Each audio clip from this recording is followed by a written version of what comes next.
Match start होगा 5 second बाद। सभापति महोदय, वह केवल एक स्वप्न ही रह जाएगा।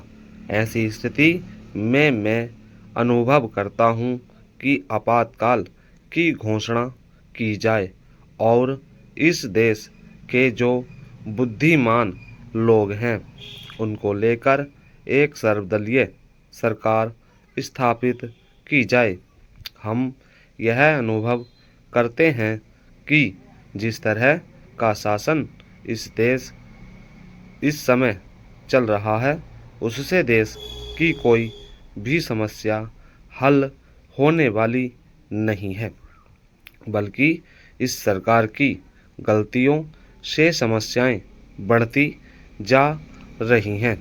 राष्ट्र की आंतरिक सुरक्षा के विषय में जो बिल मंत्री महोदय ने प्रस्तुत किया है उस पर अब तक जितने भी भाषण हुए हैं उनको मैं बड़े ध्यान से सुना है। मान्य सदस्यों ने व्यक्तिगत स्वतंत्रता की लपेट में बहुत सारी बातें कही हैं और हमारे दल की ओर इशारा करते हुए कहा है कि हम भी इसके औचित्य के संबंध में फिर से विचार करें। मैं जहां तक समझ पाया हूं, हमारे गृह मंत्री जी को इस बिल को प्रस्तुत करने में कोई सुख नहीं हुआ, बल्कि वर्तमान परिस्थितियों को दृष्टि में रखते हुए उनको दुख हो रहा है। आज जब हम नागरिक सुरक्षा, व्यक्तिगत सुरक्षा और स्वतंत्रता की बात करते हैं तो सबसे पहले उसमें व्यक्तिगत सुरक्षा की बात आती है। प्रत्येक नागरिक इस राष्ट्र की अपनी सत्ता में रहकर सुरक्षित रहना चाहता है। हमने इस बात की सुरक्षा अपने संविधान में दी है और हम यह आशा करते हैं कि राजनीतिक दलों में आपसी मतभेद होते हुए भी राजनीतिक मतभेद का आदर होना चाहिए। मतभेद होते हुए भी शांति और सुरक्षा बनी रहनी चाहिए।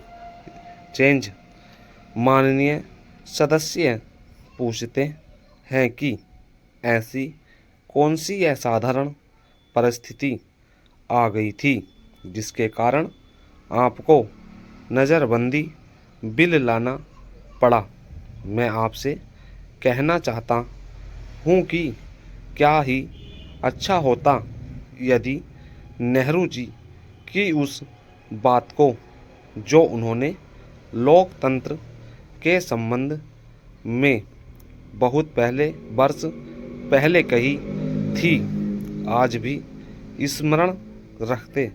उन्होंने एक बार कहा था कि लोकतंत्र के संचालन और दायित्व निर्वाह में अगर किसी प्रधानमंत्री को बार बार पीछे मुड़कर देखना पड़े कि कोई छुरा तो नहीं भोंक रहा, यह कोई अच्छी बात नहीं है।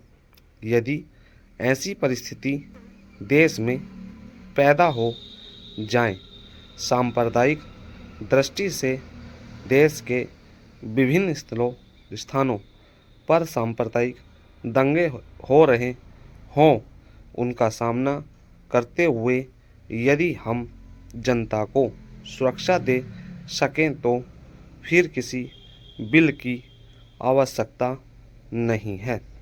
स्टॉप।